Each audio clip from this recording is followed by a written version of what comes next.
আসসালামু আলাইকুম রহমতুল্লাহি ওবারকাতুহু। আপনি অশ্লীল কিছু দেখতেছেন, এই চোখ আপনার বিপক্ষে সাক্ষী দেবে। আপনি অন্যায় কিছু করতেছেন, আপনার হাত আপনারই বিপক্ষে সাক্ষী দেবে। আপনি মনে মনে লুকিয়ে খারাপ কিছু কল্পনা করতেছেন, আপনার অন্তর আপনারই বিরুদ্ধে সাক্ষী দেবে কিয়ামতের ময়দানে। অতএব সাবধান, ক্ষুদ্র থেকে ক্ষুদ্রতর কোনো কিছুই বাদ যাবে না। চোখ বন্ধ করে কল্পনা করুন, আপনার এই শরীরের সমস্ত অঙ্গ একে একে সব কিছুর সাক্ষী দিচ্ছে। ছোট পাপকে, ছোট গুনাহকে ছোট মনে করে অবহেলা করে ছেড়ে দিবেন না, কারণ ছোটদের সমষ্টি বড় হয়। আল্লাহ তাআলা বলেছেন, আমি আজ এদের মুখে মোহর মেরে দেব। এদের হাত আমার সঙ্গে কথা বলবে এবং এদের পা এদের কৃতকর্মের সাক্ষী দেবে। আল্লাহ তাআলা পবিত্র কোরআনেই বলেছেন। আল্লাহ তাআলা মোহর মেরে দেবেন কাল কিয়ামতের দিনে। আল্লাহ বলেন, আমি সেদিন মোহর মেরে দেব। মানুষের জবান বন্ধ হয়ে যাবে, তার হাত তার পা এগুলো তার সাক্ষী দেবে।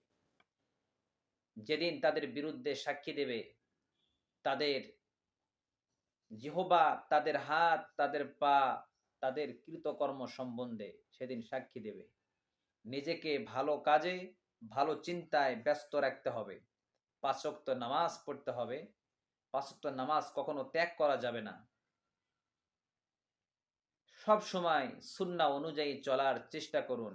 আল্লাহ ভীতি জাগ্রত করুন। আল্লাহর ভয় ভিতরে নিয়ে আসুন। কেউ না দেখলেও আল্লাহ দেখতেছেন, তাহলে গুনাহ থেকে বিরত থাকবেন। যখনই গুনার সম্মুখীন হবেন, আল্লাহর ভয় ভেতরে চলে আসলে, আল্লাহ তো আমাকে দেখতেছে, এই চিন্তা যদি আপনার অটোমেটিক জাগ্রত হয়ে যায়, চালু হয়ে যায়, তাহলে আপনার দ্বারা গুনাহ হবে না। কোনো কাজ করার চিন্তা, খারাপ কোনো কাজ করার চিন্তা আসলে, খারাপ কোনো কিছু মাথায় আসলে আপনি মাথায় রাখবেন আল্লাহ তাআলা দেখতেছেন। ফেরেশতা সবকিছু লিখছেন, আর আপনার কৃতকর্মের জন্য অবশ্যই আপনাকে হিসাব দিতে হবে। এগুলো ভাবতে হবে।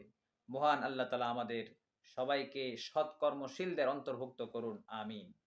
আরেকটা কথা বলি, সৎকর্মশীল ব্যক্তিদের সাথে থাকতে হবে। ভালো মানুষের সাথে চলাফেরা করলে আপনার মধ্যে ভালো গুণগুলো চলে আসবে।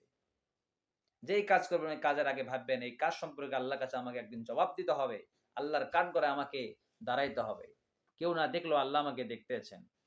এই চিন্তাগুলো যদি আমরা করতে পারি, আল্লাহর ভয় যদি ভিতরে নিয়ে আসতে পারি, গুনাহ থেকে বিরত থাকা আমাদের জন্য সহজ হয়ে যাবে। আল্লাহ তাআলা বোঝার এবং আমল করার তৌফিক দান করুন। আমিন।